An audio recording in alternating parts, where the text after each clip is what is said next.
Ahí la tiré la transmisión. El ligerito va a empezar. Deja revisarlo aquí por... ¿Por el ¿Estáis teléfono? compartiendo la pantalla, no es cierto? Sí, ¿se Ah, ve? perfecto. Deja... A ver. ¿Sí? ¿Sí, sí? Sí, está transmitiendo en vivo. Ya, ahora sí. Deja dar un minuto más o menos para que empiece la gente a conectarse y yo también poder compartir. Eh,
no, Roberto. 20:30, cumpliendo con la hora.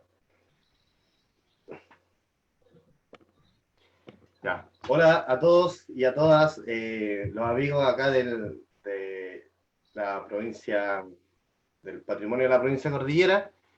Siguiendo un poco con este ciclo de conversatorios que habíamos tenido, bueno, partimos el mes de junio con la presentación del libro del escritor puentaltino Jorge Geriaconus. Luego también hablamos con el historiador local Edison Carreño respecto a la fundación de Puente Alto.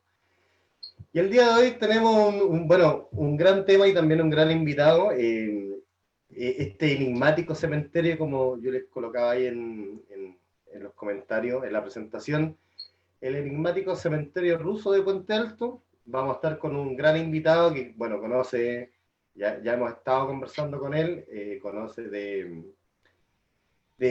manera muy acabada un poco la historia del cementerio y un poco toda la cultura que encierra también el cementerio ruso de Puente Alto, enigmático lugar de la comuna. Yo sé que muchos de ustedes no tienen la oportunidad de haberlo conocido o de conocerlo. Lo esperemos en un futuro, a partir de este recorrido un poco, y en el futuro también se abran las puertas del cementerio. Bueno, ahí con el invitado un poco nos va a explicar de qué se trata, un poco esta reapertura que se dio desde el 2018. Y la idea es un poco que, eh, bueno, hagamos preguntas, que escuchemos también la historia, bueno, el contexto histórico del cementerio, pero también todas las características culturales y religiosas que esto encierra. Bueno, el invitado del día de hoy, un amigo, Roberto León, él es diácono de la Iglesia Rusa Ortodoxa en Chile y también es el administrador del cementerio ruso de Puente Alto. Hola Roberto, ¿qué tal? ¿Cómo estás? Muchas Hola, gracias gusto en saludarte.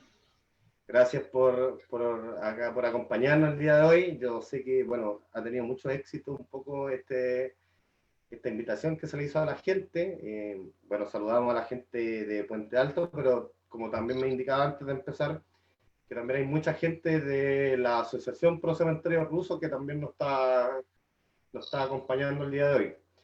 Así que eso, más allá de la presentación, muchas gracias Roberto. Bueno, no creo que haya otra persona para hablarnos, más indicada para hablarnos del cementerio que tú. Eh, Como yo les comentaba anteriormente, habíamos tenido un poco el agrado de conocernos durante unos recorridos que se hicieron en el año 2018, enero, febrero fue, Roberto, del año Fue en febrero 2018, de 2018. febrero del 2018. Y era, bueno, a pesar de que se abre el cementerio una vez al año, bueno, ahí Roberto un poco va a ahondar. Y mira, Roberto, y un poco para empezar, abordar las temáticas, la amiga María Soto Parra nos pregunta si en el cementerio solo ortodoxos se sepultan ahí. Vamos a dejar esa pregunta porque yo sé que también la vamos a trabajar. Gracias María por la pregunta. La vamos a trabajar. Bueno, también, y esto yo creo que nos va a dar el pie, el amigo Patricio Navarro nos pregunta desde qué año funciona este cementerio. Vamos a partir entonces. Hay claro la Gracias Roberto pregunta. nuevamente. Sí, ¿desde qué año funciona el cementerio acá en Puente Alto? Así que con eso, Roberto, muchas gracias por la invitación, o sea, por participar, disculpa, y vamos a dar también, vamos a dar inicio, si nos puede hablar un poco de los orígenes del cementerio. ¿Por qué está acá? ¿Cuándo nace? ¿Cuándo la comunidad rusa que habita Chile, Santiago, dice, oye, ¿sabes qué? Necesitamos instalar un cementerio. ¿Y por qué también? Yo creo que es la pregunta que a todos un poco de repente tenemos esa duda de por qué en Puente Alto. Rusos en Puente Alto. Roberto. Bueno, muchísimas gracias primero que todo por la invitación, por la gentileza y bueno, estoy también muy contento de poder eh, compartir con todos esta conversación respecto de qué es el cementerio ruso ortodoxo de Puente Alto, su historia y bueno, vamos a lo que nos convoca. Yo estoy viendo ahí la- algunas de las preguntas que están surgiendo. Efectivamente, este cementerio ubicado en la avenida Izaguirre, 2415 entre la 2395, justamente al lado del cementerio católico de Puente Alto, Católico o de bajo Puente de... Alto. Exactamente. Y bueno, vamos a aquí esta presentación que he querido preparar para que compartamos un poco de las fotografías donde vamos aterrizando los conceptos que nos convocan. Bueno, tal como dice ahí, Rusko y Pravoslavny Klavdice Puente Alto, cementerio ruso ortodoxo de Puente Alto. ¿Mm?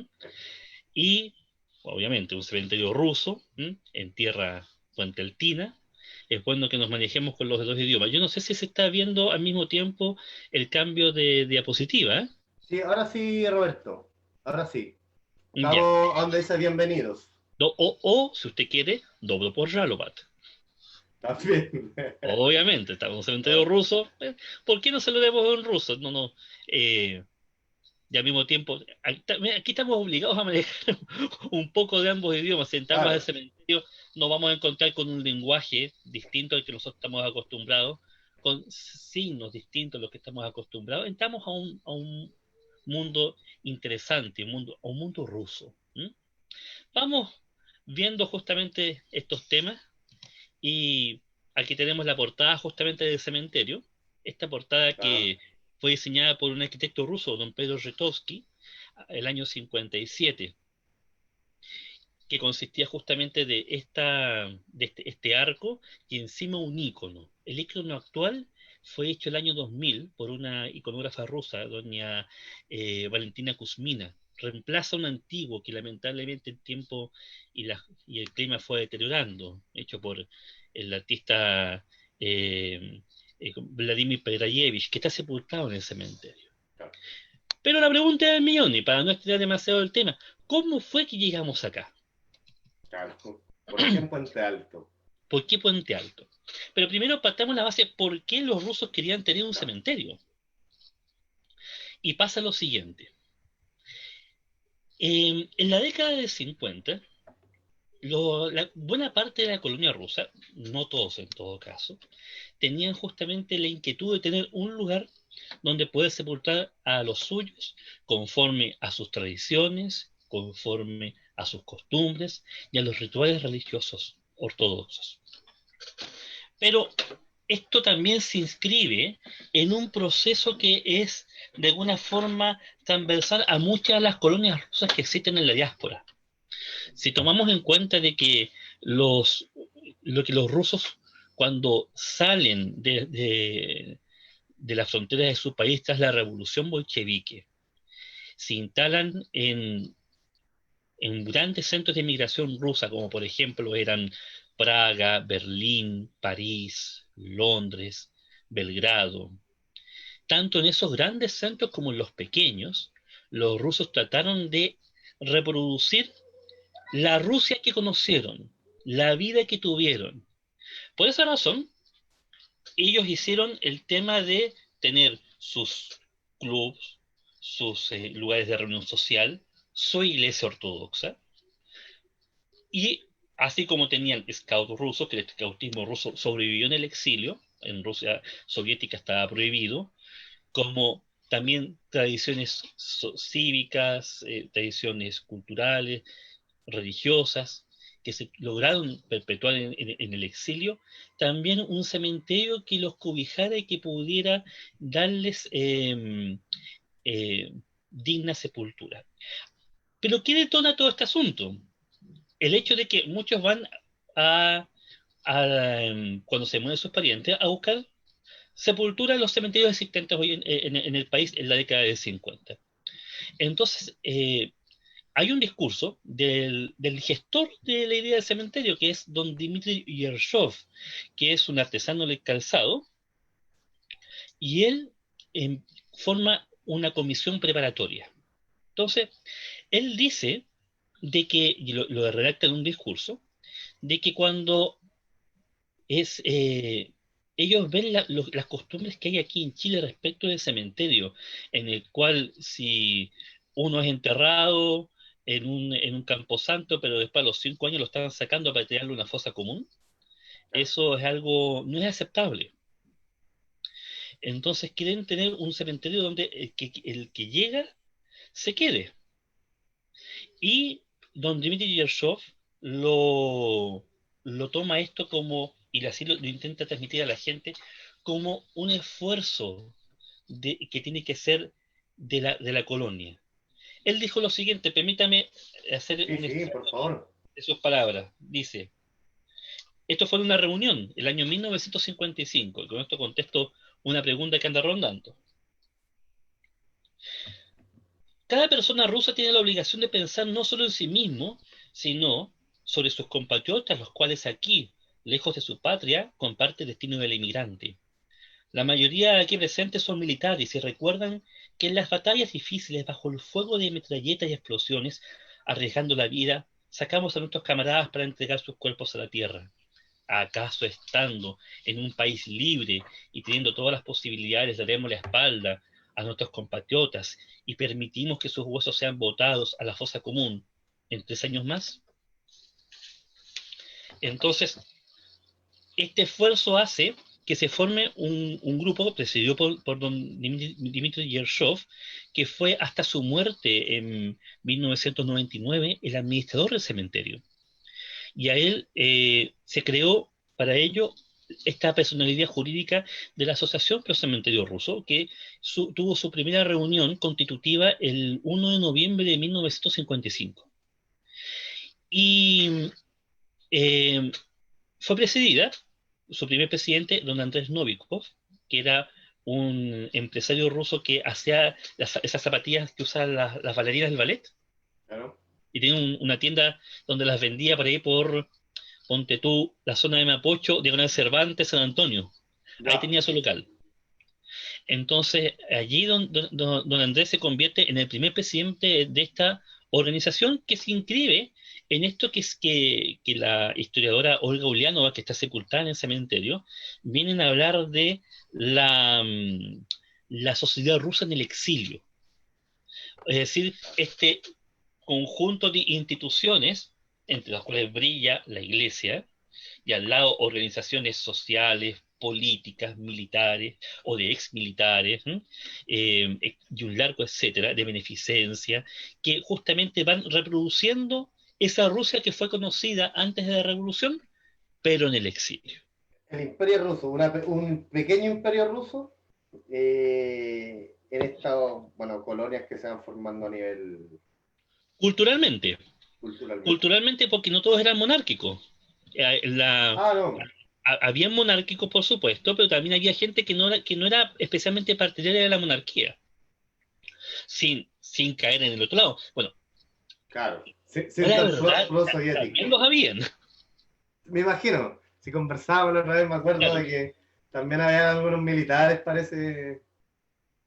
Y la mayoría bueno, buena parte de la colonia pasó por el ejército, ya sea por el ejército del Imperio Ruso o por el ejército blanco, que fue el ejército que combatió a los bolcheviques durante la Guerra Sí, Civil, o en la Segunda Guerra Mundial también, en uno u otro bando.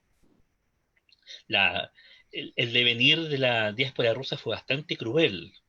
Y en una época bastante cruel, los rusos les tocó una situación bastante marcada de crueldad, porque en algún momento se hubieran enfrentado unos contra otros, pensando en que uno los podrían ayudar a liberarse del otro, del comunismo y viceversa. Entonces hay una división allí que todavía en el alma rusa está latente. Pero lo simpático, si queremos por darle un nombre, discúlpeme sí, este sí. castizo, es que en el cementerio están enterrados todos, los de uno u otro lado. Claro. No hay diferencia ahí. No hay diferencia. ¿Sabes qué? Como buenos rusos ortodoxos, le piden la bendición al obispo, al obispo Leonti Filipovich, que era el obispo ruso que había en Chile, eh, y él la da, por supuesto, que es como la autorización desde el punto de vista eclesiástico.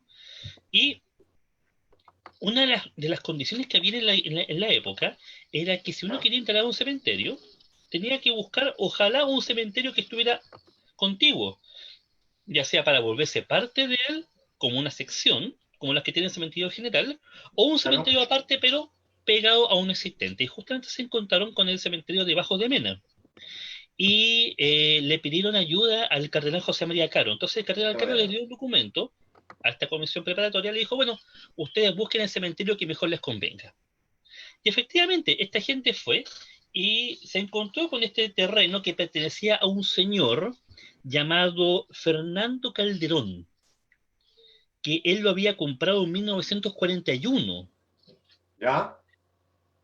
El Terreno terreno, colindante al.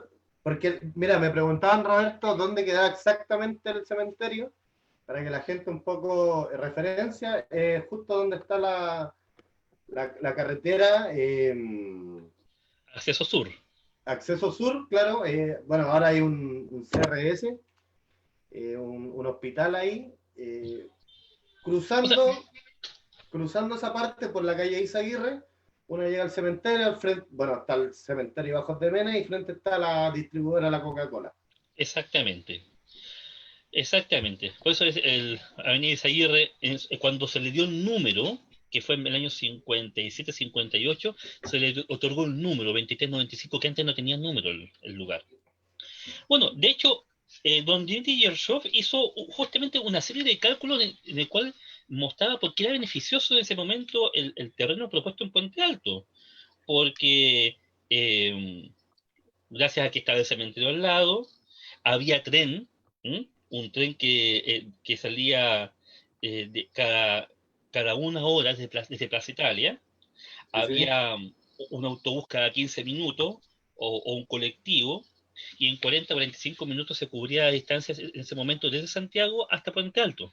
Entonces todas estas cosas Claro. las fue mostrando el señor Yershov, y al final la gente estuvo de acuerdo en que fuera el lugar para instalar el cementerio. Y así, en 1956 se hace la adquisición del terreno, y en 1957 ocurre el primer entierro. Primero enterraron el 50, 2 años El después primer, de que se haya exactamente. conformado todo lo... Claro, y de ahí pasó que hubo gente que junto con el proceso normal de un cementerio, hay personas que fallecieron antes y habían sido enterradas en otros Claro, cementerios y fueron trasladadas al cementerio ruso. porque para explicar eso, cuando uno va al cementerio hay no sé, pues hay tumbas que datan del año 1920, 1910, o sea, muertos en realidad, pero esos fueron trasladados de otro cementerio al cementerio ruso de Puente Alto. En realidad, los enterramientos no son tan antiguos, pero sí, efectivamente, los que son anteriores a la fecha de fundación del cementerio es porque venían de otros cementerios. Claro. Ah, no, verdad, pues verdad que vienen un poco después de Lo que la pasa es que, revolución lo que rusa, pasa es que, llegan en su mayoría del 20 al 30, me imagino. lo que pasa es que la primera emigración rusa comenzó justamente en la década de 1920. Claro, después de la Después, revolución. claro, después de la revolución.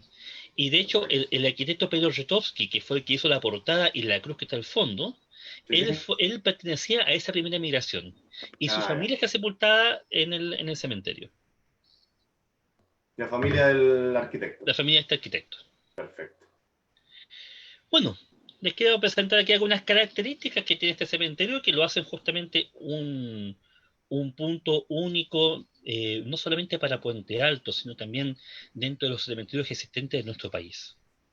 En primer lugar, el cementerio ruso cuenta con el sello típicamente de ser un cementerio bajo las normas y bajo el simbolismo tanto de la Iglesia Ortodoxa como de Rusia. Cuando uno entra al cementerio, uno se encuentra en casi todas las tumbas con la cruz ortodoxa, esta cruz con tres, con, permítame el francés, con tres palitos. ¿Mm? Refrán clásico. Claro, el de más arriba es el título, el del medio es donde van los brazos del Señor crucificado, y la parte de abajo que es el apoyo del pie que está inclinado, indicando hacia arriba el lugar donde es enviado el buen ladrón. Claro. Son todas tumbas bajas, no hay mausoleos, no hay nichos. De hecho, se pensó en la década del 70 excepcionalmente construir nichos. Lo estuvieron pensando porque estaban viendo que el cementerio se estaba empezando a ocupar, y todavía no estaba la segunda parcela, que actualmente forma parte del cementerio. Esas son dos parcelas. La segunda parcela se compró posteriormente a ello. Y al final ese proyecto de hacer nichos finalmente no llegó a puerto. Entonces, justamente lo otro, a propósito del enterramiento, persona que llega y se sepulta en el cementerio, se queda allí. O sea, no existe fosa común, no Claro. existe la reducción. O sea, Ahí eso no, es algo y que fue una de las causas que finalmente llevaron a plantearse la idea de tener un cementerio, justamente para no tener que pasar por eso. claro. Acá, Roberto, el factor económico, si la gente, bueno, no sé si existirá, me imagino que sí, una cuota de mantención de las tumbas. Si no lo tienen, no se va a sacar, no lo van a sacar del cementerio. No, y de hecho, mira, los acontecimientos que finalmente vivió la colonia rusa a comienzos de la década del 70, cuando el, eh, llega el gobierno de la Unidad Popular y la mayoría de la colonia se va del país, pues no solamente le pasó a los rusos, a los ingleses también le pasó. Eh, varios de los familiares de quienes se fueron ya estaban en el cementerio, y ahí están, y allá seguirán. O sea, nadie se está planteando ni que porque falta espacio, ni por ninguna otra razón que alguien vaya a ser removido de donde está. Eso no. De hecho, y Claro. yo te insisto, una de las razones que movieron justamente a que la gente optara por tener un cementerio propio era para que ese tipo de cosas no sucedieran. Oye, Ahora bien, Roberto, dame un segundito, es que quiero aclarar algunas cosas. Lo que pasa es que, claro, el recorrido virtual que se mencionaba a la gente que nos está viendo, era esto mismo en realidad, contar la historia del cementerio, ver también cuáles son los personajes, a través de esta fotografía. Es imposible que hagamos porque pensaba que íbamos a estar nosotros dentro del cementerio, Roberto, haciendo un recorrido hasta ahora, y es imposible. Imposible no, no, entendiendo un poco el contexto. no es posible, el Eh, cementerio no tiene iluminación nocturna tampoco. no, y también entendiendo el tema de la pandemia, etcétera, etcétera, no se puede, imposible, tampoco en la noche. Eh, Oye, y también el tema de que de repente yo he visto que son como recorridos, pero por estas aplicaciones del Google Maps, y el cementerio tampoco tiene esta aplicación así como para hacer un recorrido dentro de él. Entonces le digo a la gente que en realidad es una presentación de las características históricas, culturales, y también vamos a hacer un recorrido por las tumbas de personajes, entre comillas, más importantes, personajes históricos, etcétera, etcétera. Así que ahí aclaro un poco las dudas que tiene la gente, que están muy bien también, pero de eso se trata en realidad este recorrido. Sí, Roberto, disculpa. espero que nadie se sienta ofendido por eso, No, además. no, para nada, para nada. Solo más o menos de que es sumamente difícil salir en tiempo de pandemia, más encima que viene el toque de queda un rato más, entonces estar dentro de un cementerio también, yo creo que no va acorde a eso. Cuando la gente, cuando pase la cuarentena, cuando pase, vamos a organizar, y eso se los prometemos, bueno, después vamos a dar las indicaciones, pero se pueden organizar recorridos, etcétera, etcétera, dentro del cementerio de día. Y está abierto, gratuito. Bueno, ahí Roberto un poco después nos va a aclarar ese tema. Sí, de todas maneras, mira, el cementerio siempre por varias razones es un espacio dentro de la comuna que ha estado, siempre se ha visto cerrado. Y eso obedece a un número de factores. Pero sí el cementerio se abre a grupos. Desde el 2018, Claro. que primero fue que gestionamos contigo, Jaime, y con el Sí, sí. grupo de Historia de Ponte Alto. Efectivamente el cementerio se abre para para grupos de interesados en historia, grupos de vecinos, agrupaciones vecinales, agrupaciones de Claro. juntas de vecinos, culturales. Una vez fue eh, la Biblioteca Viva, organizó, la que está en el Aquí Monte en Más Balaba, Plaza ahora. Claro. exactamente, organizaron ellos un, eh, un, eh, una visita y fue un éxito. Y para el Día del Patrimonio Cultural, hasta el año pasado, por supuesto, durante el cual se abrió el cementerio, la gente pudo pasar. 2018 y 2019 han sido las dos fechas del Día Sí, del Patrimonio que se ha abierto el cementerio. y La ahora primera vez, por el tema de la pandemia no se pudo hacer en exactamente, no se 2020. pudo hacer. El 2018 fue con inscripción previa, el 2019 se abrió. ¿m? Se Se abre abrió nomás. el El cementerio, que la quiera gente pasar. Bueno, llegó y sí, sí. entró nomás, y era una novedad, y fue una experiencia bastante hermosa, y estamos dispuestos a que eso se siga haciendo Sí, la una idea. vez que la situación cambie para la seguridad de nuestros visitantes.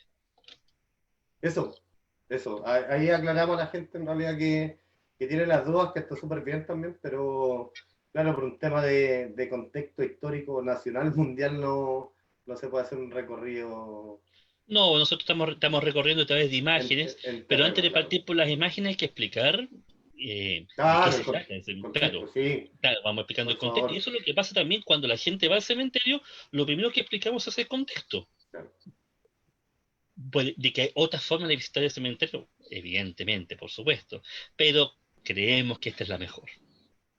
claro. Sí, sí, me parece que continuemos, Roberto, está bastante, bueno, bastante interesante. Así que, claro, y es sumamente importante entender el contexto histórico para, eh, bueno, en una visita posterior que se abra el cementerio, para que la gente ya sepa un poco, más o menos algunas cosas, y puede ir preguntando también Así que eso. Continuemos, por favor, Roberto. Gracias, Jaime. Mira, quiero hablar un poco de los sepultados en forma general. ¿Quiénes se sepultan en el cementerio según los estatutos de la asociación? Los nacidos dentro de las fronteras del Imperio Ruso hasta 1917. Si entendemos que el Imperio Ruso empezaba en Polonia, en el Vístula, y terminaba en Vladivostok, es un arco bastante grande de gente, Sí, más sus cónyuges, no importa de dónde sean, puede ser rusos o chilenos, siempre que sean cónyuges, sus descendientes y algunas excepciones, porque ahí hay una pregunta que yo estuve viendo, de hecho que la hizo hay un distinguido profesor, don Patricio Ibarra, al cual saludo cordialmente desde acá. Justamente hay algunas excepciones, y eso es algo que quiero pasar a comentarles a continuación. Porque tenemos, no, vamos a esperar que se actualice la imagen. No sé si ahí se actualiza. está. Sí, se Ahí está está. viendo. Ya. Sí. Las nacionalidades. Entonces, este es el escudo del Imperio Ruso, que es un conglomerado de pueblos. Entonces, nosotros tenemos sepultados a ¿quiénes? Rusos. Ya, sí me podría decir. Ya, eso no tiene ninguna novedad, por supuesto. Pero, pero, cuando hablamos de ruso, antes de, eh, antes de la década del 90, no es lo mismo de lo que hoy día podríamos entender como rusos ciudadanos de la Federación Rusa. En el antiguo concepto, pueblos como los ucranianos, los bielorrusos, son parte de lo que uno llama ruso. Entonces también, ojo, porque hoy en día muchos de los que fundaron el cementerio no corresponden a lo que hoy en día se podría llamar ruso, pero bajo el viejo entendimiento lo son. Claro. Entonces, pueblos del Imperio Ruso, por ejemplo, tenemos nosotros familias armenias, tenemos unos tátaros, un caucásico, tenemos cosacos, lituanos. Pero también tenemos, ya sea por matrimonio o por estado eclesial, monja, ¿m? Tenemos serbios, tenemos árabes, hay una monja árabe, tenemos chilenos, ¿m? Estadounidenses, una monja estadounidense, un griego, un australiano, que ese australiano es casado con rusa, Claro, me y imagino. no un periódico de salud de Puente Alto, de esos que se van repartiendo de mano en mano, Sí, sí. y, y está sepultado justamente en el cementerio.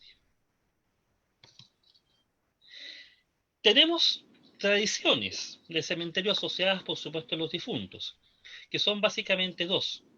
El domingo después de Pascua, la gente de la colonia acude al cementerio para una tradición típicamente rusa, que es la de anunciar la resurrección de Cristo a sus difuntos.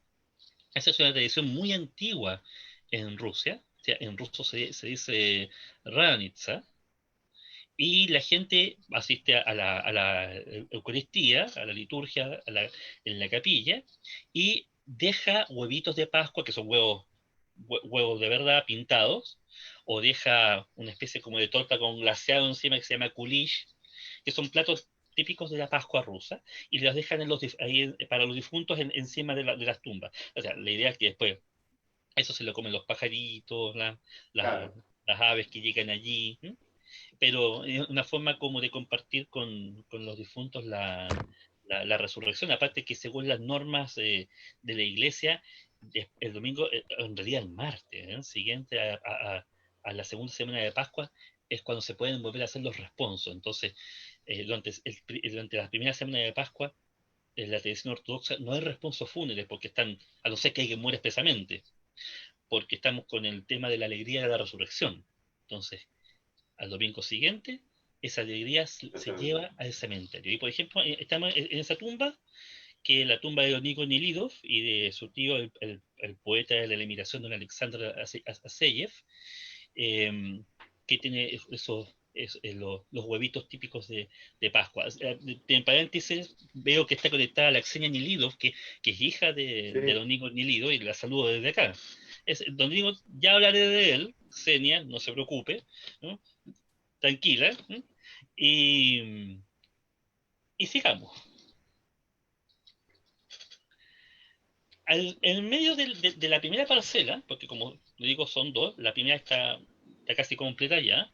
Al medio está la capilla, que fue construida hacia el año 1957 con los planos del arquitecto ruso Georgy Schroeter y la ejecución del ingeniero calculista don Román Eplé. Don Román fue el ingeniero calculista del templo votivo de Maipú y de la mezquita de Santiago. Y fue la persona que ejecutó la iglesia nuestra que está en la avenida Holanda, en la comuna de Ñuñoa. Y tiene un estilo que se conoce como el estilo de las iglesias de Pskov, que son murallas recias, blancas, media robustas, con escasa decoración por fuera, pero sí con decoración por dentro. Entonces, este tipo de iglesias eh, son muy llamativas y están concentradas en una zona de Rusia que es cercana a Estonia. Allí se encuentran. Y en Chile tenemos la iglesia rusa de Avenida Holanda y un mausoleo que hay en Concepción, en el cementerio municipal. Y son los tres únicos ejemplos en Chile de este estilo arquitectónico. Perfecto. Al fondo del cementerio hay una cruz que fue diseñada el año 1957 por el arquitecto Pedro Retowski y que tiene una inscripción abajo que está escrita en ruso pero con caracteres más arcaicos. O sea, un ruso habituado a la escritura moderna lo puede leer con más atención. Y que traducido dice: esta cruz sagrada fue instalada en memoria de nuestros santos padres y hermanos muertos en Rusia, de los países de la diáspora, 25 de diciembre de 1957. Esta obra, así como las murallas, fueron ejecutadas por un contratista que es don Mario German, que era de origen yugoslavo, y fue el que hizo las primeras pegas, ¿no? Si me permiten el castizo, no hay problema, pues, las primeras pegas dentro del cementerio. Construyó la casa del cuidador, hizo los muros, el pórtico, por supuesto que siguiendo las instrucciones del arquitecto Pedro Retowski. Y quiero comentarle respecto de algunos personajes que están sepultados en el cementerio. Bueno, lo que nosotros estamos viendo aquí es la avenida principal del Camposanto, que desde el pórtico de entrada hacia la capilla. Entonces, aquí uno empieza a ver este lenguaje del cual estábamos conversando, justamente de tumbas bajas, de cruces, cruces ortodoxas, los enterramientos, un tema que había intentado, pero había olvidado plantearlo. En la costumbre ortodoxa, los fallecidos son sepultados mirando hacia el oriente. No, perfecto. Porque del oriente viene la salvación. Lo cual quiere decir de que la placa del monumento de la tumba puede estar a la cabecera del difunto o a los pies. Claro. Así que, ojo, que eso uno está acostumbrado a que siempre esté a la cabecera. Claro. Pero acá no. en este cementerio no tiene por qué ser así. Con esta imagen que nosotros vemos acá, al momento de entrar nos encontramos con esta imagen, ¿no es cierto? Exactamente. Es la imagen, perspectiva que se tiene a la entrada del cementerio. Exactamente. Y de hecho, ahí uno avanza y llega al fondo, está la capilla, y detrás de la capilla hay otra imagen parecida a esta que nos lleva hasta la cruz. Y al fondo está el cementerio bajo de Mena también, porque que nos rodea por ese lado. Claro, claro. Entonces, pasemos lista, invito en forma somera a algunos de los personajes que están sepultados. Aquí yo los he clasificado por grupo. Por ejemplo, yo pongo aquí militares, pero la verdad sea dicha que muchos de los que están sepultados en el cementerio fueron militares, en el sentido en que combatieron en las dos guerras mundiales, claro. en la guerra civil rusa, en la revolución, y aquí estoy nombrando solamente un porcentaje de aquellos. Entonces, siempre en este tipo de listas uno puede cometer alguna equivocación. Sí, Por ejemplo, ahí aparece en la parte superior de la imagen que estoy señalando con el cursor, esa es la tumba del personaje cuya imagen está al costado, el general Vasily Ignatiev, que fue general de la Primera Guerra Mundial del Imperio Ruso y después participó en el ejército de voluntarios. El ejército de voluntarios se forma tras la revolución bolchevique. Entonces el ejército imperial queda desbandado, por lo cual el general Kornilov, Lavro Kornilov y otros más como Ignatiev empiezan a juntarlos para empezar a repeler el avance bolchevique desde el sur, desde la zona del río Don. Es una situación muy certificada, de hecho tienen, experimentan temperaturas bajísimas, creo que 20 Me grados bajo imagino. cero. Entonces toda Wow. esa marcha se le conoce como la marcha del hielo, porque en realidad las condiciones eran totalmente adversas y varios de los participantes de la marcha del hielo, por ejemplo, abajo está que estoy enseñando, el Nicolás Spodine. Él fue militar bajo las órdenes del general Kornilov. Él es ingeniero químico en todo caso. Claro. Y él es padre de la tesorera de la asociación, la señora Eugenia Spodine, que ella es profesora de la Universidad de Chile, doctora en química, y hace, si no me equivoco, 2 años atrás recibió el premio Amanda Labarca, que es la máxima distinción que la Universidad de Chile le otorga a una mujer. Claro. Entonces, por ejemplo, si empezamos a nombrar acá, podemos estar horas hablando de todos los militares, pero déjeme quedar con algunos, como por ejemplo Alexei Lebedev, que fue uno de los pioneros de la aviación mundial, el precursor de la aviación rusa, el fundador de la aviación en Yugoslavia.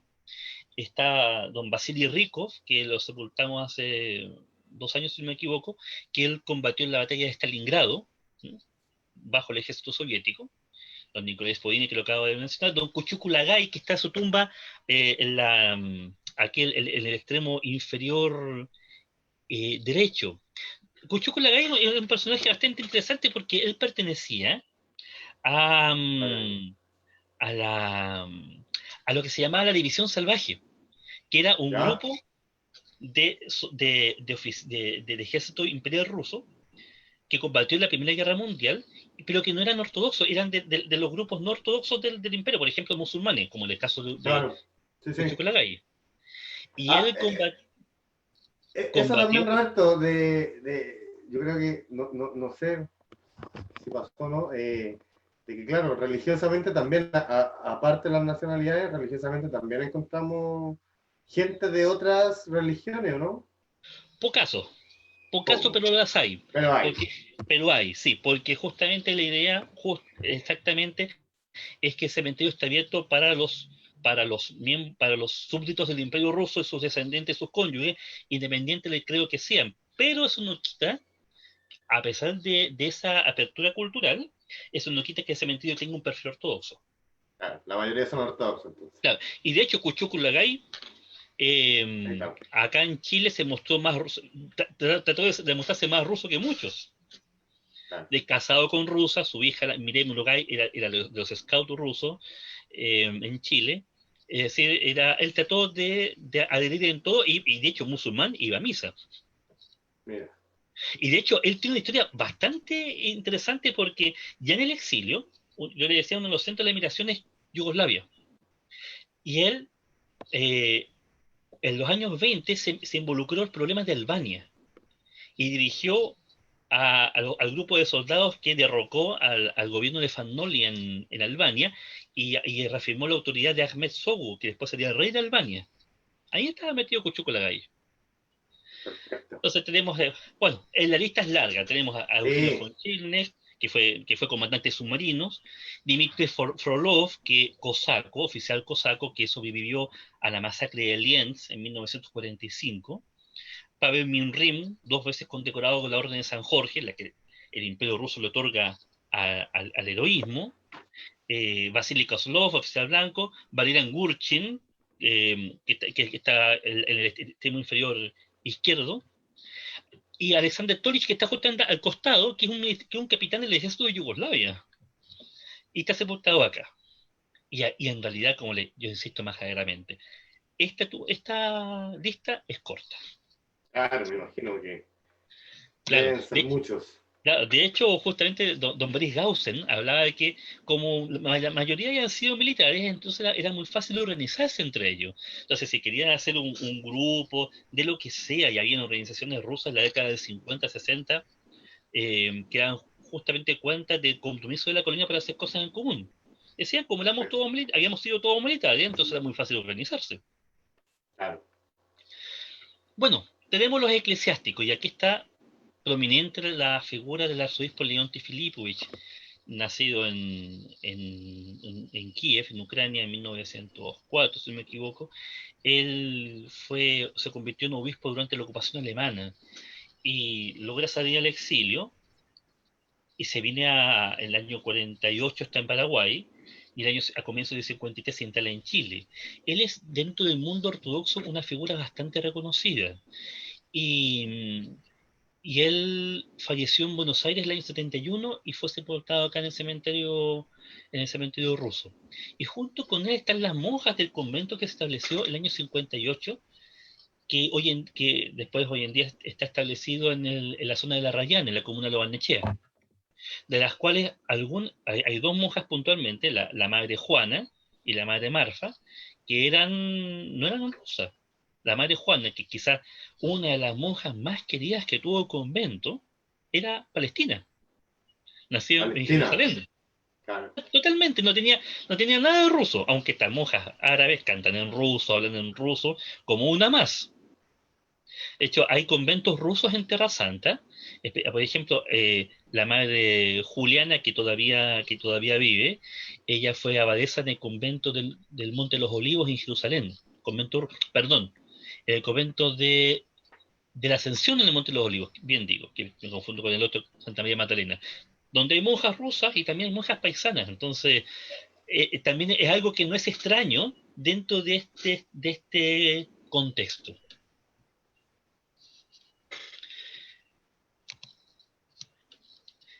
Quiero pasar a contarles un poco de personalidades de la colonia rusa, pero también, como les digo, esta es una lista acotada y en Sí, realidad no sí, pudiéndose sí. exhaustivo. Debe ser Claro, difícil elegir entre tantas y yo sé que después me zonas. voy a ganar un reto, me estaré Sí, escribiendo por debajo, padre Roberto, se lo olvidó nombrar a tal persona. sí, me Claro, imagino. y ahí me van a estar esperando ahí con hachas afiladas. Pero Entonces, claro, claro, es tratar de algunas. Yo creo que te gustaría nombrar a todas, pero y a cada cual de los puestos en la lista, cada cual es una historia muy interesante. Sergei Deñech, por ejemplo, es tío de un empresario ruso de Concepción, Nikolai Inchinesky, el dueño del mall, de Trébol. mira, Don Román Vasilievich Ple, ingeniero calculista del cual yo hablé, que en esta foto que yo les muestro está aquí la persona de lentes.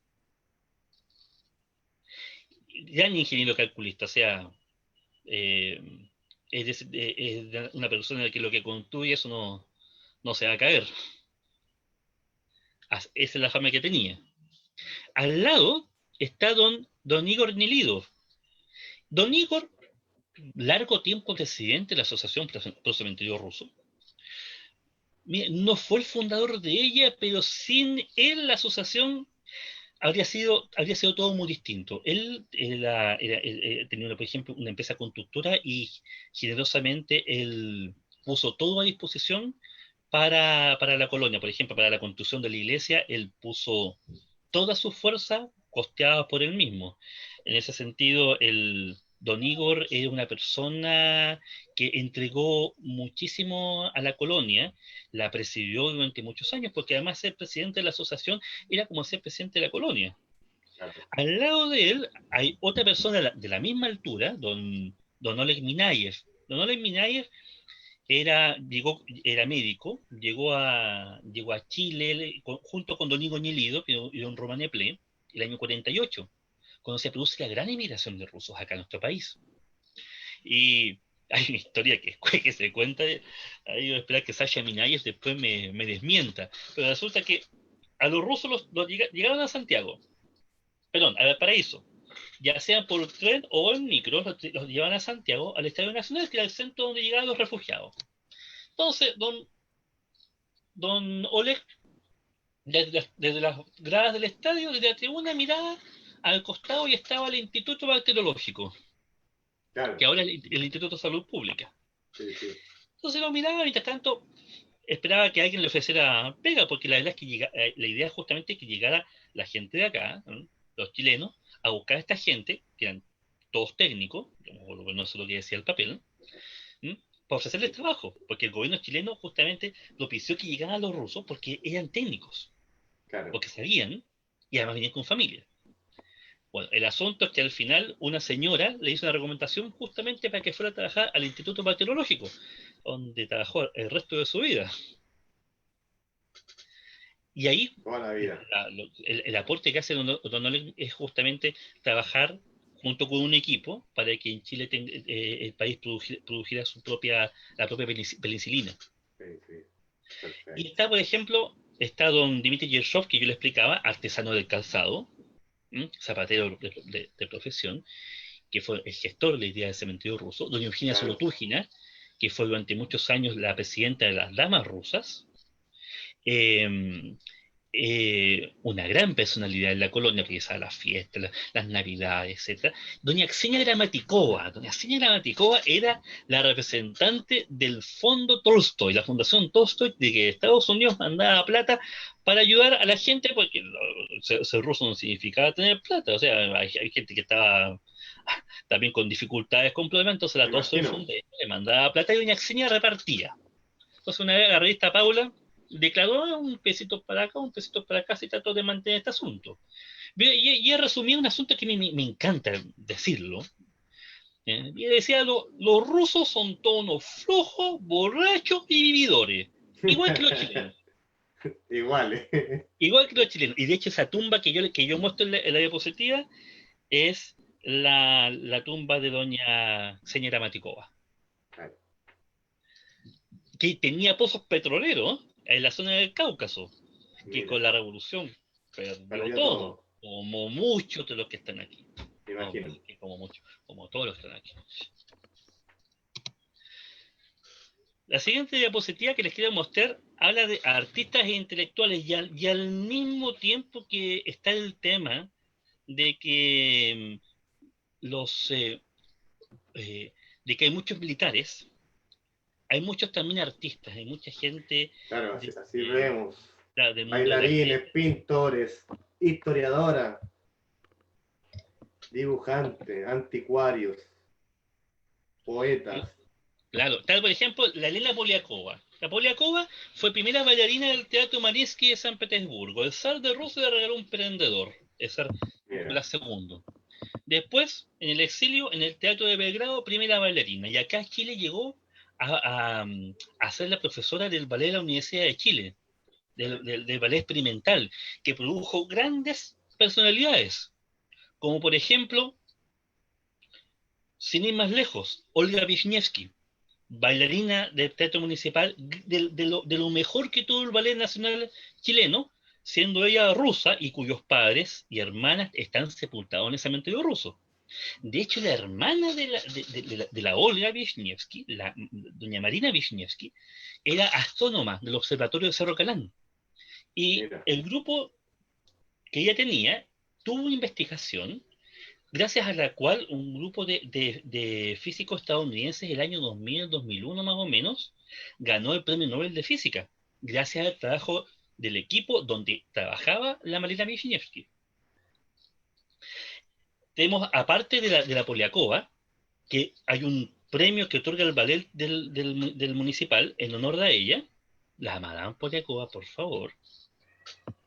Ya me contaban hoy día, una señora de la colonia me contaba de que la Poliakova cuando estaba en misa se paraba como en posición de baile.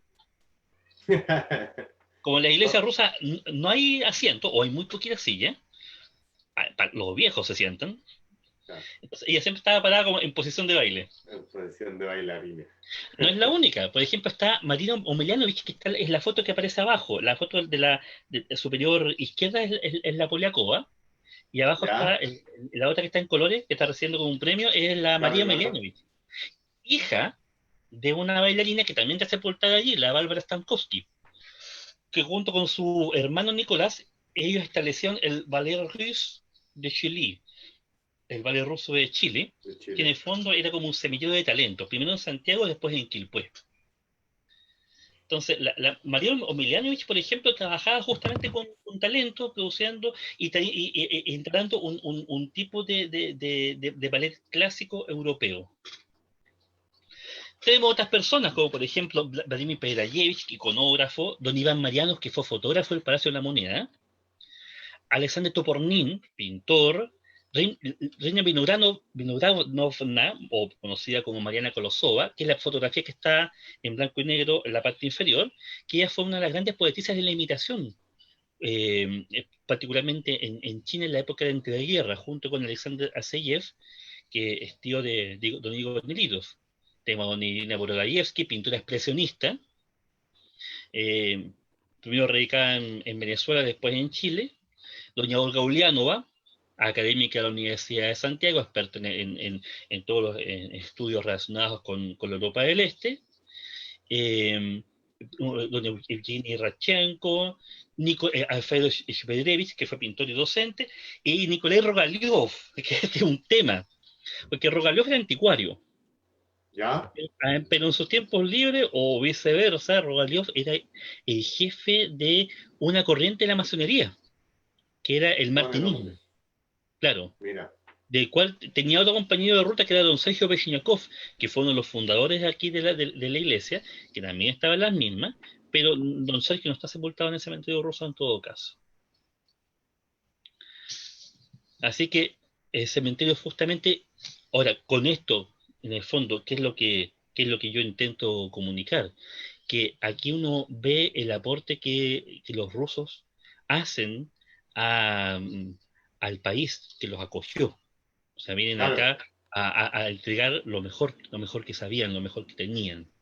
No, no solamente, bueno, en un principio nos mostraste militares, pero después, bueno, técnicos, profesionales y también artistas intelectuales, o sea, bien variadas las Es bien, profesiones, es bien variada. De hecho, hay un los señor oficios que hay. hay un señor que se fue en la década de 70, que era don Sergio Lakyshев Baikalov, pintor, iconógrafo, militar. ¿Mm? Las tenía todas. Claro.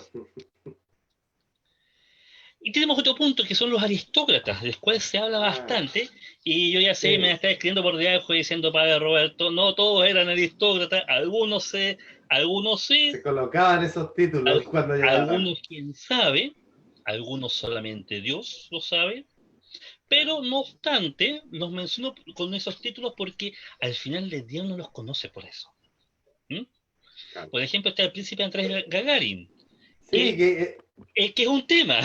sí, es un tema, bueno, cuando antes de conocer el cementerio, personalmente pensábamos que tenía alguna relación con el primer cosmonauta, con Yuri Gagarin. Más de alguno pensó lo Y, mismo. y yo creo que toda la gente que en realidad en un comienzo, yo me acuerdo que en el recorrido, cuando tú hacías un poco la exposición, eh, la gente, lo primero que preguntaba era, porque había como un mito urbano que decían que era primo hermano de Yuri Gagarin. Y yo me acuerdo que era la pregunta que más surge también cuando uno hace el recorrido físico dentro del cementerio. Claro, de hecho, claro, Gagarin, hay cosmonauta, el Gagarin más conocido del mundo, El Yuri. eh, y don Yuri Gagarin, que salió a, a la, a la inmortalidad desde el punto de vista de la ciencia, por ser el primer hombre en, en salir al espacio, venía del campesinado. Y Claro, claro, no, no era Gagarin, aristócrata. Andrei Gagarin, no. Por ejemplo, Alexander Obolenski efectivamente viene de los príncipes Obolenski. Ahora, tanto los Gagarin como los Obolenski eran familias nobiliarias. El escudo que está allí es de los Obolenski y que estaban de alguna forma vinculados con la familia imperial, ¿m? Y que pertenecen a la aristocracia más aristocracia de la aristocracia rusa. Ahí también está, por ejemplo, don Constantino Kurakin, que fue uno de los grandes líderes que tuvo la colonia rusa. Está la baronesa Elena von den Brinken, de origen alemán, ella vinculada socialmente a la Casa Real de Yugoslavia durante el periodo de entreguerras. Está don Boris Anichkov, que un tío de él diseñó un puente con ese nombre que hay en San Petersburgo. Está el Palacio Anichkov, que es donde el zar Nicolás II y su esposa, la emperatriz Alejandra, pasaron su luna de miel. Y Mira, está doña Lidia Colorcova, que fue educada en el Instituto de Señoritas Nobles de Sumolni, donde iban justamente las hijas de la aristocracia y donde en el fondo ahí las niñas aprendían todas las reglas sociales. O sea, de hecho, la gente que conoció a Lidia Colorcova, no, ni una cana por arriba, o sea, todo en su lugar, el broche donde correspondía. O sea, la dama eh, que honra justamente esa muy de la educación que ha aristocracia. recibido. Claro. Así que bueno, mm, esa es mi descripción respecto de las personas y aquí yo quiero mostrarle algunas fotografías respecto del, del interior del cementerio. Me habría gustado haberlo grabado en realidad, pero en realidad me era mucho más difícil por un tema tecnológico. Y les pido les pido Sí, un poco sí, de sí. paciencia. Pero mire, el cementerio justamente por dentro es de esta forma y tenemos algunas imágenes que muestran algunos servicios religiosos y bueno, justamente esta parte del cementerio es la que colinda con el cementerio católico de Puente Alto. Claro, De hecho, ahí se ven los nichos por el cementerio de encima. Bajos de Mena. Exactamente. Bueno, yo creo que mientras tanto vamos recorriendo las imágenes, podríamos contestar algunas preguntas, ¿te parece? Sí, sí, sí, bueno, el tema también, yo creo que surge la duda siempre, Roberto, y viendo un poco estas imágenes, claro que no hay mucha diferencia, lo estuvimos conversando, pero como para resaltar eso, dentro del cementerio no hay muchas diferencias, en realidad la estructura de las tumbas, por ejemplo, no es como cuando uno va al cementerio general que ve grandes mausoleos y en algunos sectores se ven nichos también, esas diferencias, bueno, sociales de esta ciudad de los muertos, esta necrópolis, que, que muchas veces se pueden ver reflejados en este cementerio, en el cementerio ruso Puente Alto, es mucho más parejo, ¿no es cierto? Es mucho más parejo. De hecho, la uniformidad ante la muerte, la igualdad ante la muerte, en todo, no importa de dónde usted venga, Claro, vamos a llegar al mismo lugar. Y de hecho, desde un punto de vista creyente, desde un punto de vista cristiano, mientras más cosas usted lleve a su cargo, de más cosas va a tener que responder. claro, O sea, mientras más medallas uno tenga en el cuerpo, de esas medallas tiene que dar cuenta. claro. Entonces, claro, efectivamente no hay superestructuras y aquí en realidad no es fácil darse cuenta quién era quién, a no ser que en alguna placa dice príncipe, en alguna. Pero incluso uno no puede juzgar a las personas por el tamaño de su tumba. Y el No, cementerio, no, y el no. cementerio justamente es la expresión de que eso no opera. Oye, a todo esto, paréntesis, en esta foto aquí, ustedes ven la cruz ortodoxa, ¿cierto? Y Sí, estoy moviendo aquí no sé si ven el cursor. una, Aquí el cursor hay una cruz que es sí, diferente. Y esa sí, es una sí, familia armenia, claro, que usan una cruz latina. claro, no es la cruz ortodoxa. Claro. Uh, Preguntas, dudas. Personas, ¿cuántas personas hay aproximadamente, Roberto, dentro del cementerio? Al cementerio hay más de 400 personas. Más de 400 personas. ¿Y el Sí. promedio anual de entierros? Depende, hay años que hay 12 enterramientos, el año pasado fue más pesado, creo que hubo como 4 o 5, 4 o 5. claro, pero ese fue como un número mayor en relación a lo que normalmente tenemos. Generalmente son 2 enterramientos, 3 enterramientos. A la Oye, antigua se cava la fosa, claro, baja al difunto con cuerdas, mirando el oriente, claro. después todo se llena con tierra. Oye, preguntan también respecto, Roberto, al tema de la apertura, bueno, pasando un poco la pandemia, ¿cómo se puede hacer para ir, si está abierto al público en general, todo el día, algunos días, nunca? Sí. Es la pregunta que hace la gente.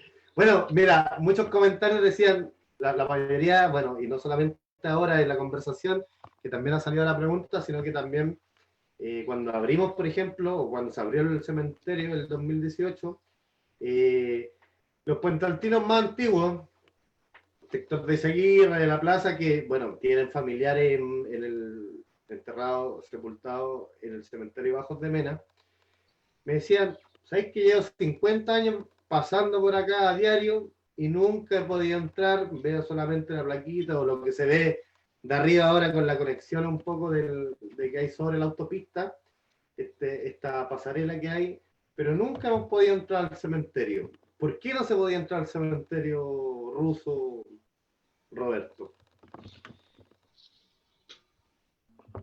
A ver, siendo responsables,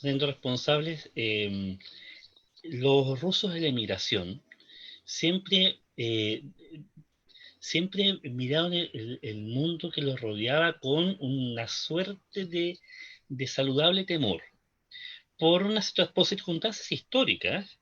Me acuerdo, antiguamente uno entraba a la iglesia, cuando abría la puerta, en la Avenida Holanda, y todo el mundo se daba vuelta. ¿Quién es? Y es fácil hasta cierto punto de comprender para la mentalidad de la gente. Si el largo brazo de Stalin llegó hasta México y mató a Trotsky, ¿por qué no podían hacer lo mismo con cualquiera de los demás que de alguna forma no estaban exactamente en la lista de buenos amigos del estalinismo? Claro. O sea, estamos hablando de que el pueblo ruso sufrió muchísimo, y especialmente la generación que vivió la guerra, fue una situación terrible. No hay guerra sana, no hay guerra limpia probablemente, pero cuando la gente se enfrenta a eso, hay una cuota misma de temor y tratar de, ¿sabe qué? De ahuyentarse el pasado.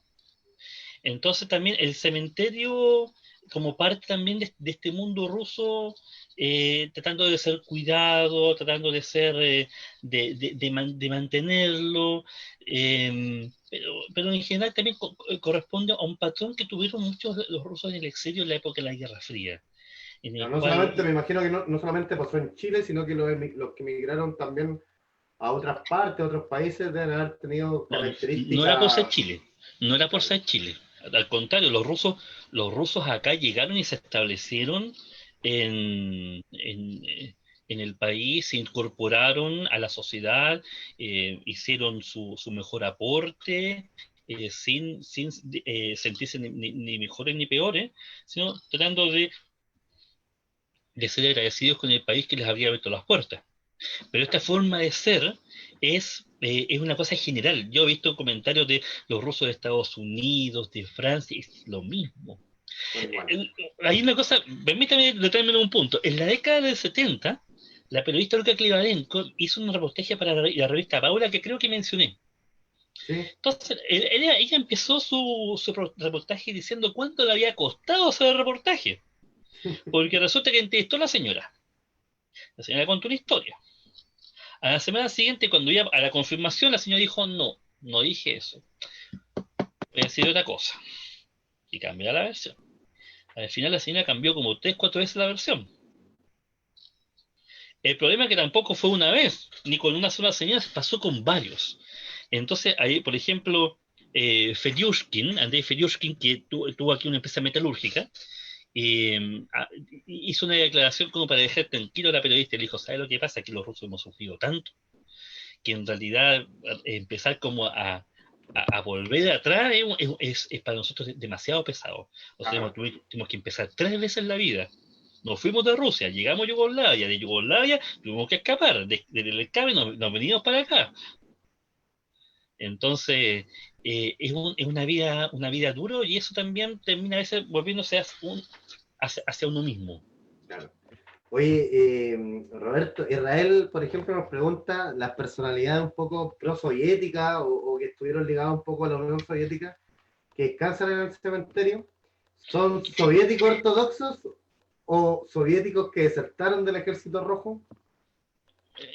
Yo no sé, ahí interesante la palabra soviético mezclada con esto, porque de hecho creo que yo omití Soviético una palabra ortodoxo. soviético.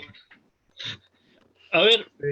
digamos, ha- hablemos de ruso, Ya, sin despreciar, por supuesto. De hecho, está Vasily Rykov ahí sepultado. Vasily Rykov se identifica con el ejército rojo.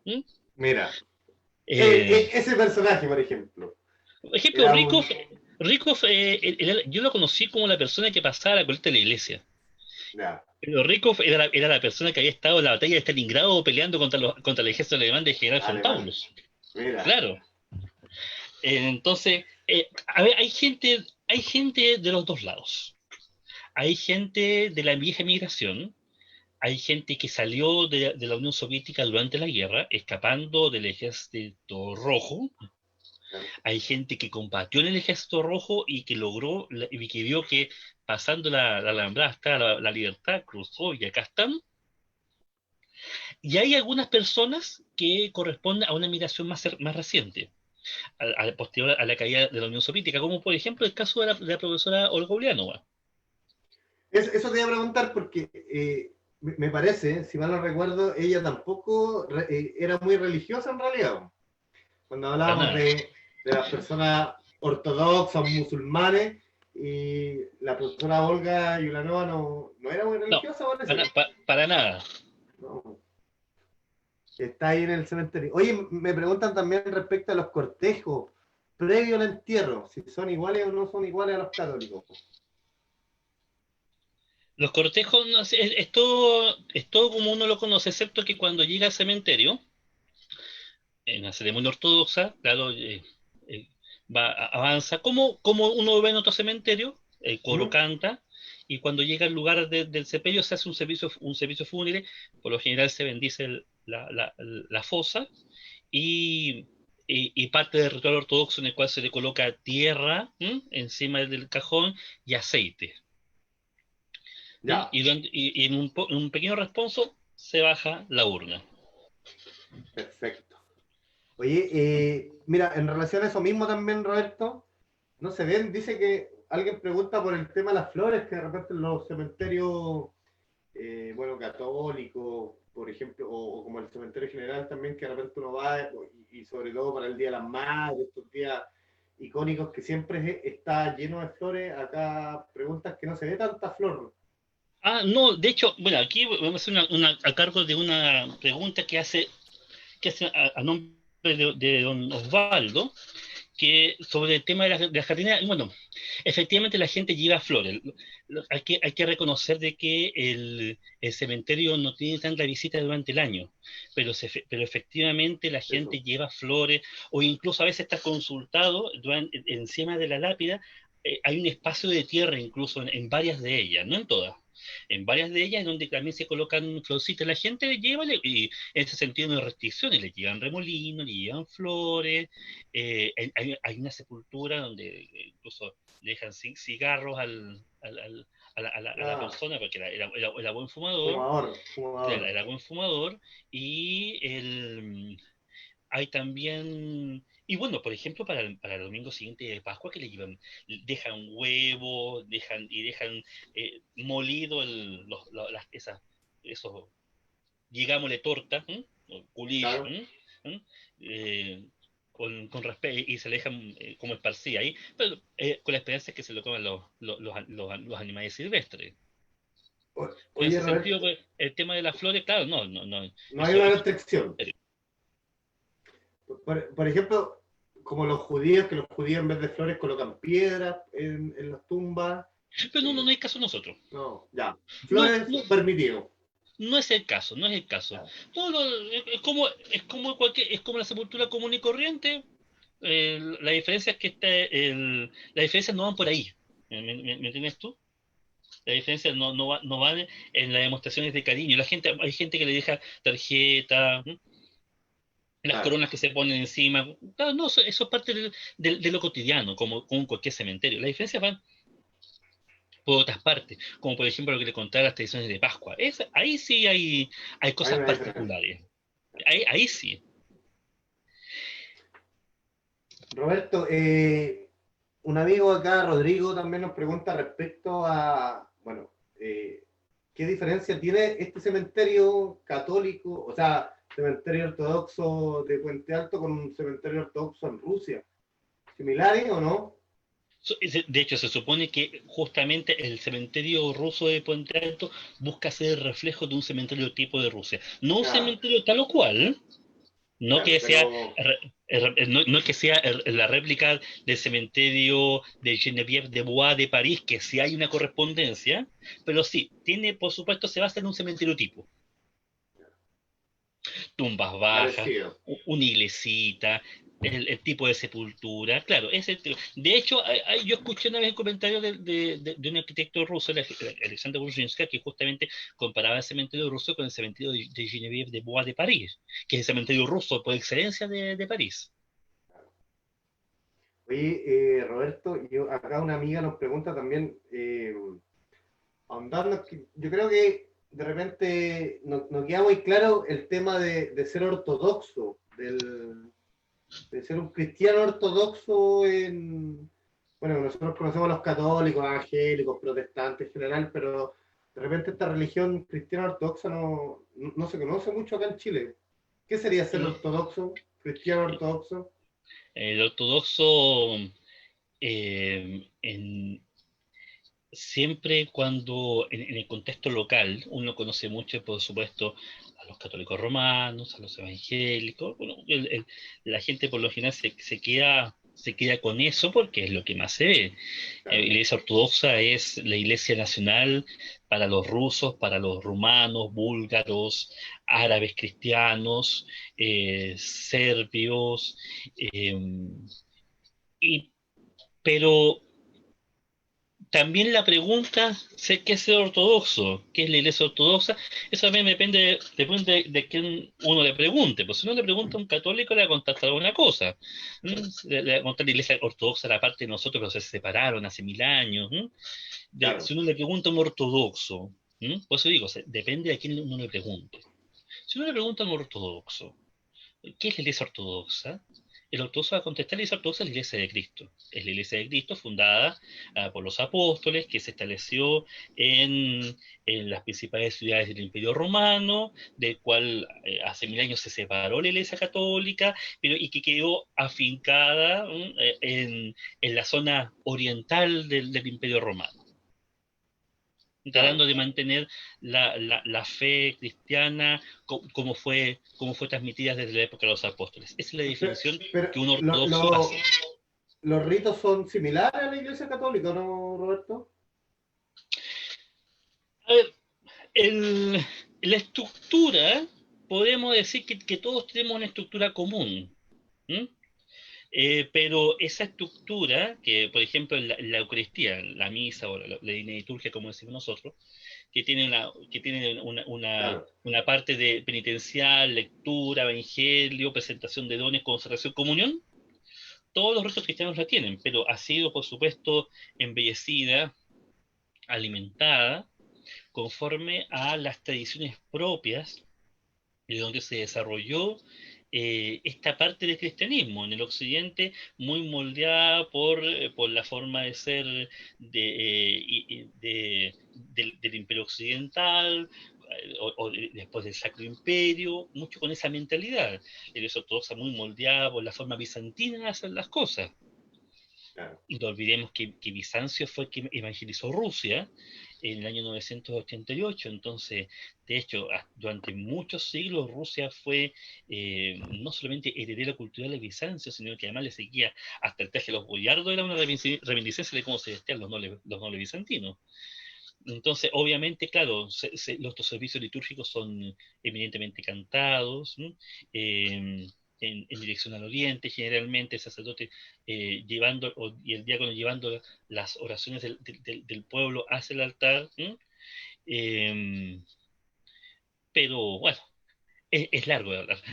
Sí, Roberto, mira, también nos preguntan respecto en la cruz, esta inclinación que tiene en la parte de abajo, ¿qué significado tiene? Que se ve, si puedes volver un poquito, por favor, ¿Qué a cosa, la perdón? foto. En la cruz, la inclinación que tiene abajo, Ah, ya. cualquier. Vamos a Bueno, ahí buscar está, la cruz está grande. grande. Sí, hay gente que está preguntando por lo mismo. Sí, Ahí prefiero esa ahí, foto esa más parte. grande. Claro, sí. Entonces, hablábamos de que la parte de arriba está el título, Jesús Nazareno, Rey de los Judíos. La parte del medio está se ponen las manos del Señor crucificado. Claro. Y en la parte inferior está la base de los pies.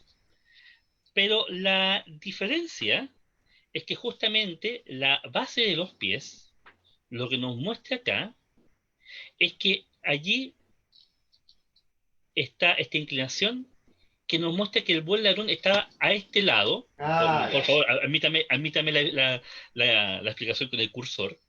Y el otro ladrón estaba acá. Entonces, El buen Jesús ladrón hacia arriba y el el mal otro va para ladrón hacia abajo, abajo. claro, porque el Señor Jesucristo le dice al buen ladrón, ¿eh? Cuando el buen ladrón le dice, acuérdate de mí, Señor, cuando estés en tu reino. Entonces, que eso se repite, por ejemplo, una frase durante la línea de liturgia, durante la primera procesión que hay.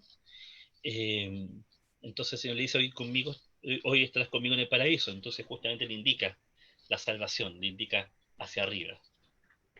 Oye, hay una pregunta que alguien me hace respecto de la cremación. No sé Ah, si tú... sí, sí, sí. Se me había pasado eso Santi, antes. en la tradición ortodoxa no está la cremación. No, no sé qué mal lo fue. No, no se considera correcto. Ahora, ahora, en el cementerio, ¿hay más de algún cremado? Yo entiendo que sí, pero en la tradición ortodoxa la cremación no se considera aceptable. Se considera que es la opinión acá, por supuesto. El auditor puede decir, oiga, yo tengo una opinión distinta, igual, por favor, estamos conversando. Sí, Claro, para un ortodoxo eso sería una profanación del cuerpo como templo vivo de Cristo, ¿no? El cuerpo hecho de imagen y semejanza de Dios. Ahora, si la persona cayó cremada, cayó quemada, no por su propia voluntad, ya, eso es otro asunto. Pero si la persona quiso cremarse, ahí es un asunto donde la iglesia no lo acepta. Roberto, y para ir ya, bueno, llevamos una hora y tanto ya No te puedo de... creer. Sí, sí, llevamos... Bueno, partimos a las 8:30 y son 10 para las 10. Para ir cerrando un poco esta conversación y este recorrido, pasando, entendiendo que, bueno, entendiendo el contexto de la pandemia, es imposible visitar el cementerio, pero ya esperemos que pase pronto. Pasando la pandemia, ¿cómo se puede hacer para ir a visitar el cementerio?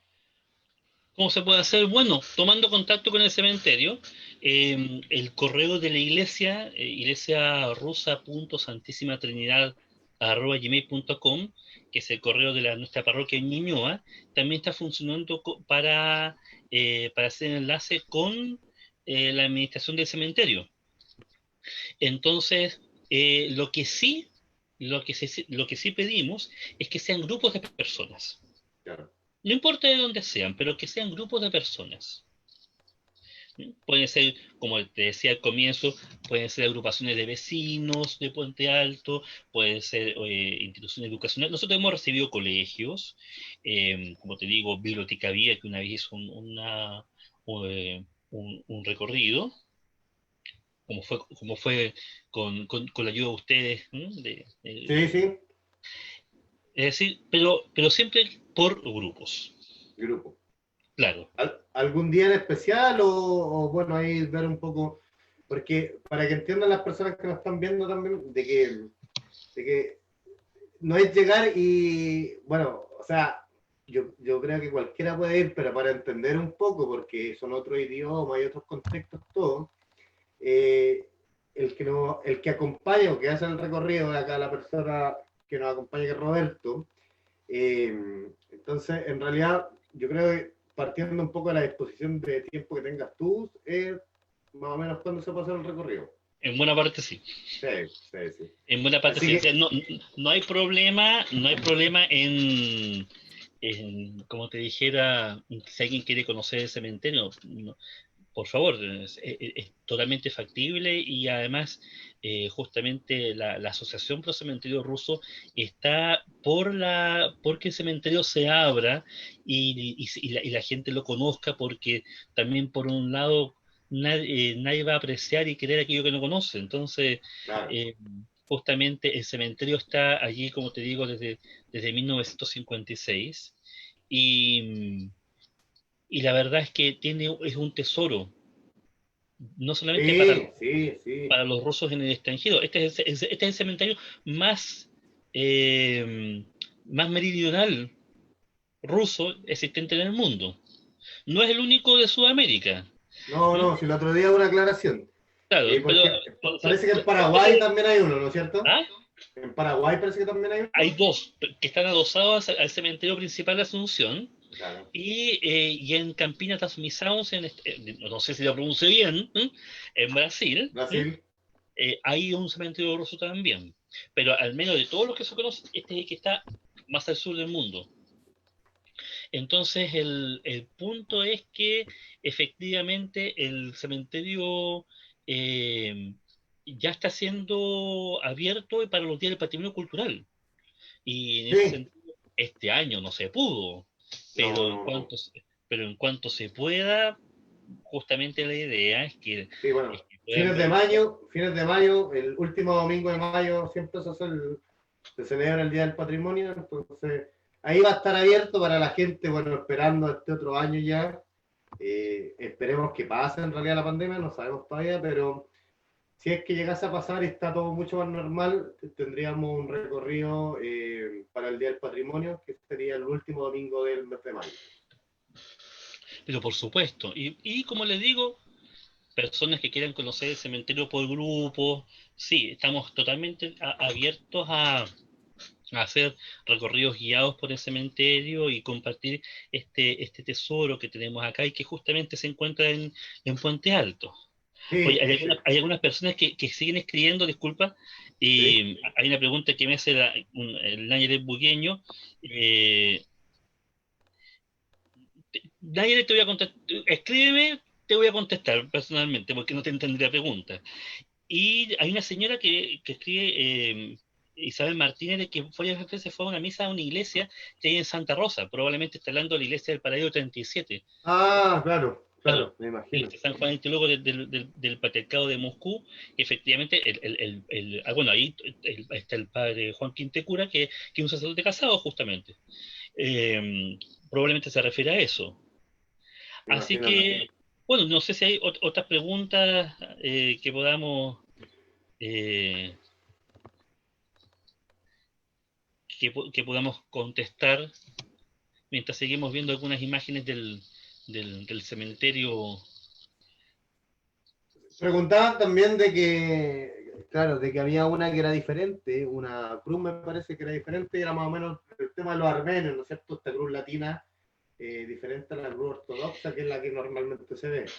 Sí, los armenios son una iglesia. A ver, los armenios son una venerable iglesia antiquísima. Armenia fue el primer país del mundo que aceptó el cristianismo antes que el Imperio Romano. Un- un- Claro. un- el Imperio Romano, el edicto de Milán fue en el año 313 y los armenios ya eran cristianos en 311. Entonces es una religiosidad bastante antigua, pero los armenios fueron parte del Imperio Ruso y por lo tanto tienen derecho a sepultarse en el cementerio. Claro. Y ahí estaba la conexión. Exactamente, Perfecto. claro, ellos usan una cruz tipo latina. Claro. Eso a la gente que nos está viendo, gracias también a la gente que nos visitó, a la gente de la comunidad, parte de la asociación también de Pro Cementerio Ruso, a la colonia rusa también en Chile, y también a toda la comunidad puentaltina que nos ha estado acompañando en este tiempo de pandemia con estos conversatorios online. Darle las gracias a Roberto. Roberto, muchas gracias por esta presentación. Yo creo que de repente quedan siempre, bueno, quedan y van saliendo ahí preguntas, pero esperemos que se puedan resolver cuando hagamos estos recorridos físicos también dentro del cementerio. Preguntan acá, mira, ¿qué tipo de rituales se utilizan? Viendo un poco las imágenes también, ¿qué tipo de rituales se utilizan o se utilizan en el cementerio? Se hacen, ¿Se bueno, realizan? sí, se hace una vez al año, se hace una Eucaristía, una divina liturgia, en la capilla del cementerio, justamente para este domingo siguiente de Pascua. Ahora, se podrían hacer más, pero es como la comunidad está concentrada en el templo de la Avenida Holanda, entonces viene excepcionalmente para acá, como comunidad, como grupo. A ver, los sábados de difuntos, que son, si no me equivoco, tres en Cuaresma, uno en Pentecostés, el sábado de Pentecostés, eh, y también para los entierros o responsos, ahí se hacen ceremonias religiosas. En griego se dicen parástasis, en ruso panigida. Bueno, pero panigida es una palabra griega en todo caso, para ruso, que justamente son responsos en el cual se pide justamente por el alma del difunto o de un grupo de personas fallecidas. Y las ceremonias son, se usa mucho el incienso durante todo el servicio, en el cual, bueno, el diácono siempre está balanceando el incienso y de repente, y mientras recita las letanías, y cuando haya en algunos momentos inciensa a todo, inciensa la cruz y a todos los presentes. Muy, muy hermoso. Los servicios fúnebres siempre terminan con la frase eterna memoria, o memoria eterna, depende de cómo se traduzca, manifestando justamente que la verdadera muerte es cuando una persona cae en el olvido.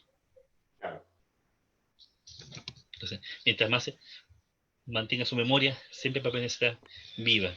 viva. Incluso, claro, y por eso uno reza, hay oraciones, por ejemplo, para los sábados de difuntos, en el cual no solo rezamos por los fallecidos que uno conoce, sino también por aquellos que de generación en generación, incluso cuyos nombres no han llegado hasta nosotros, pero que igual rezamos por ellos. Perfecto. Ya, Roberto, ¿algunas palabras finales que decir para despedirte? Bueno, yo quiero darle las gracias, en primer lugar, a ti por la invitación. Tú con Don Edison la semana pasada me tiraron bastantes flores. Espero, ya, yo espero haber correspondido a esa confianza. También quiero agradecer a la gente que nos escucha. Espero que esta charla haya sido un instante grato.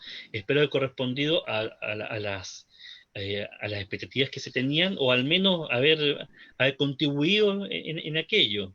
No quiero dejar de agradecer a la Asociación Pro Cementerio Ruso porque confiaron en mí, y, y la verdad sea dicha que eh, soy el primer chileno que comparte la administración del cementerio ruso junto con nuestro presidente, don Constantino Kendiev.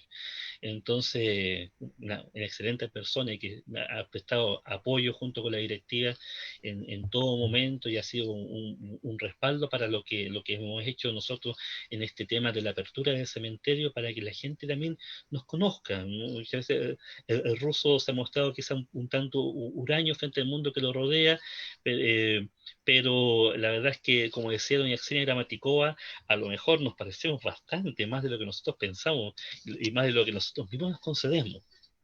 Entonces, yo quiero agradecerle justamente eh, por, eh, por la atención, y bueno, y los invito a los grupos que así lo desean, a que tomen contacto en nuestro correo iglesiarusa.santissimatrinidad@gmail, para poder, cuando termine el periodo de pandemia, poder organizarnos y tener visitas al cementerio y compartir en persona, in situ, esto, este legado hermoso que hemos recibido.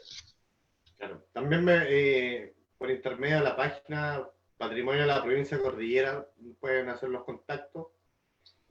Ahí podemos coordinar también con Roberto el tema de las visitas, el tema de alguna información que de repente necesitamos saber. Muchos jóvenes ahora se han contactado conmigo, estudiantes que están haciendo tesis, que están volviendo un poco al tema de la identidad, periodistas, el otro día una niña que era periodista, historiadores, que están preguntando por estos sitios que de repente no se tiene mucha información. Así que ahí se pueden contactar, bueno, a través de Roberto o a través de la página que administro, que es Patrimonio de la Provincia de Cordillera por Facebook. Ahí me contactan y podemos acceder a la información o también a inscribir nuestro recorrido. De todas maneras, Roberto, muchas gracias por, bueno, por la disposición, por el trabajo que se hizo durante este pequeño recorrido. Yo sé que quedaron muchas cosas en el tintero que ojalá que cuando en terreno los podamos resolver.